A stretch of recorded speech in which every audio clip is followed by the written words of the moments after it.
2018년 하반기부터 텔레그램 N번방과 박사방에서 자행되고 있는 엽기적인 성착취 사건을 말한다.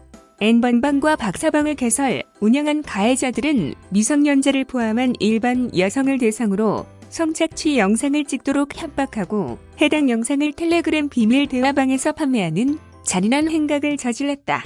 텔레그램 N번방, 박사방 사건은 미성년자를 포함한 일반 여성들을 상대로 한 성착취 영상이 해외 모바일 메신저인 텔레그램을 통해 대대적으로 공유, 판매된 엽기적인 성범죄 사건을 말한다. N번방은 2018년 하반기부터, 박사방은 2019년 7월부터 운영된 것으로 알려진다. 해당 채팅방 운영자들은 미성년자를 비롯한 일반 여성을 대상으로 성착취 영상을 찍도록 협박하고 그 영상을 텔레그램 비밀 대화방에서 판매하는 잔인한 행각을 저질렀다. 가해자들이 텔레그램을 쓴 것은 해외에 서버를 두고 있어 압수수색 등이 어렵고 대화 내역을 지우는 기능이 있기 때문으로 추정된다. N번방이라는 명칭은 1번부터 8번까지 각각 다른 이름이 붙여진 8개의 텔레그램 비밀 대화방에서 방마다 서로 다른 피해 여성들의 신상 정보와 성착취물이 올라온 데서 붙은 것이며, 박사방은 박사라는 닉네임을 가진 인물이 운영한 데서 붙은 이름이다. N번방과 박사방의 가해자들은 피해자들의 성착취 영상을 올리는 것은 물론 이들의 신상 정보까지 모두 공개해 피해자들이 자신들의 복종할 수밖에 없도록 극심한 고통을 준 것으로 알려졌다. 또 가해자들은 문화상품권이나 가상화폐처럼 추적이 어려운 금품을 받은 뒤 방문자들에게 해당 채팅방으로 향하는 링크를 공유했는데, 이곳에 입장한 사람들은 최소 수만 명에서 최대 26만 명으로 추정되고 있다. 아울러 가해자들은 신고와 추적을 피하기 위해 채팅방을 수시로 없애고 만드는 일을 반복했으며, 이러한 수법을 이용한 유사 N번방들까지 등장한 상황이다. 한편 2020년 3월 16일 박사방을 운영한 25세의 남성 조주빈이 체포된 가운데 3월 18일 청와대 국민청원 게시판에는 텔레그램 N번방 용의자 신상 공개 및 포토라인 세워주세요라는 청원글이 게시됐다. 해당 게시글은 3월 23일 오전 11시 기준으로 221만 명 이상의 청원 동의를 얻어 역대 청와대 국민청원 중 가장 많은 인원의 동의를 받고 있다. 특히 문재인 대통령은 3월 23일 텔레그램 N번방 사건과 관련해 한 인간의 삶을 파괴하는 잔인한 행위라며 엄정한 수사를 지시했다. 아울러 문 대통령은 해당 사건과 관련 박사방 운영자 등에 대한 조사에 국한하지 말고 N번방 회원 전원에 대한 조사가 필요하다며 경찰청 사이버안전과 외 특별조사팀이 강력하게 구축되어야 한다고 밝혔다. N번방은 음란물 및 성착취물 공유 사이트인 소라넷이 폐쇄된 이후 텔레그램으로 옮겨간 이들이 2018년 하반기 개설한 것으로 알려진다.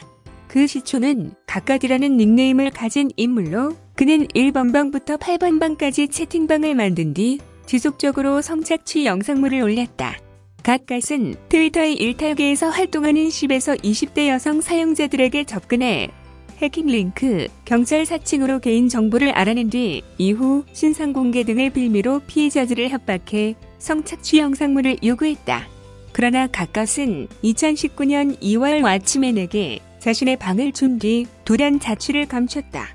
각각 이후 N번방을 운영한 왓츠맨은 2019년 9월 자취를 감췄는데, 이들이 떠난 뒤에도 성착취물을 공유하는 유사 N번방은 지속적으로 생겨났다. 그러다 2019년 7월 N번방을 모방해 더욱 자극적인 성착취물을 공유하는 박사방이 등장했다. 일명 박사라는 가명을 쓴 운영자는 트위터나 채팅앱에서 피팅 모델 아르바이트나 데이트 아르바이트를 모집한다며 피해 여성들을 유인했으며, 이후 신상 정보는 물론 여성들의 얼굴이 나오는 나체 사진을 받아이를 빌미로 협박해 성착취물을 지속적으로 찍게 했다.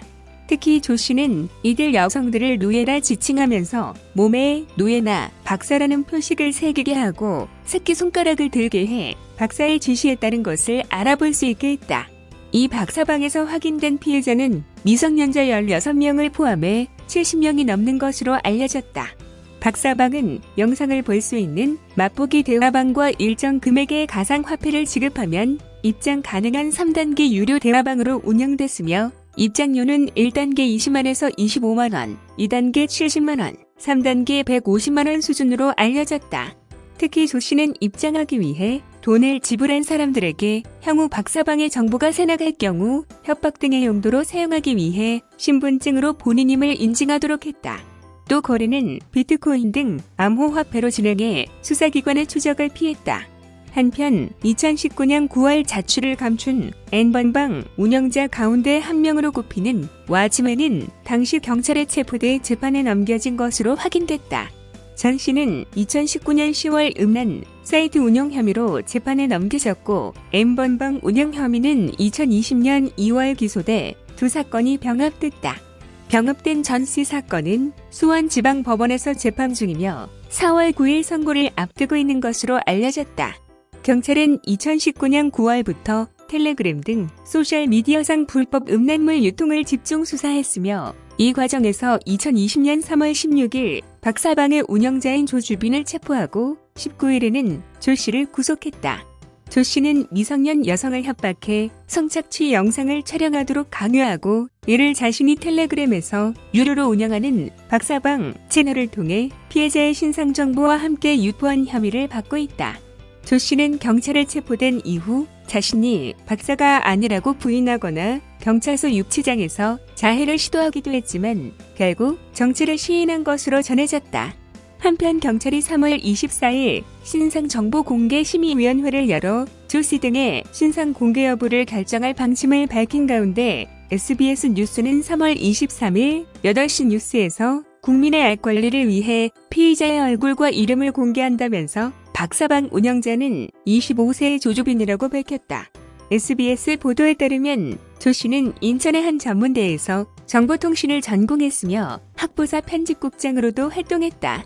그리고 서울지방경찰청은 3월 24일 신상정보공개심의위원회를 열고 박사방 운영자인 조주빈의 신상을 공개하기로 결정했다. 조 씨의 신상 공개는 성폭력 범죄의 처벌 등에 관한 특례법에 따라 피의자 신상이 공개된 첫 사례다.